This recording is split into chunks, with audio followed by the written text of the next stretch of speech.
ધોરાજી તાલુકાનું સુપેડી ગામ મિત્રો, અહીંયા મુરલી મનોહર મંદિર છે, ખૂબ સરસ દોસ્તો. અત્યારે આપણે મોરપીંચ કીધું હતું, પણ દ્વારકા જવાનું હજી વાર છે, એટલે આપણે દ્વારકા તો 100% જવાનું છે. એ સરપ્રાઈઝ છે બધા માટે. પણ આજે અમે એવી જગ્યાએ આવ્યા છીએ જે મિની દ્વારકા કહેવામાં આવે છે અમારા અહીંયા. આ છે ધોરાજી તાલુકાનું સુપેડી ગામ મિત્રો, અહીંયા મુરલી મનોહર મંદિર છે, ખૂબ સરસ છે. અહીંયા તમે આવશો ને તો તમને એક મંત્રમુગ્ધ નજારો જોવા મળશે. અને અહીંયાનો 6 વાગે આરતી થઈ છે, તો તમે જરૂર આનો લાહો લેવા આવજો. મનની શાંતિ માટે અહીંયા આવવું એકવાર ખૂબ જરૂરી છે.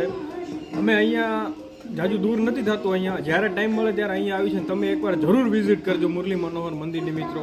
અહીંયા મિની દ્વારકા કહેવામાં આવે છે ને, તમે બિલકુલ તમને એવું લાગશે કે ના હું દ્વારકામાં જ આવી ગયું છે. એકવાર જરૂર આવજો અહીંયા ધોરાજી તાલુકાનું સુપેડી ગામ.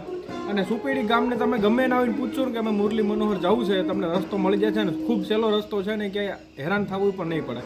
તો ફટાફટ આવી જાઓ, કોમેન્ટ કરી દો કે તમે કોણ કોણ અહીંયા આવી ગયા છો ને, ફટાફટ કોમેન્ટ કરો. ચાલો.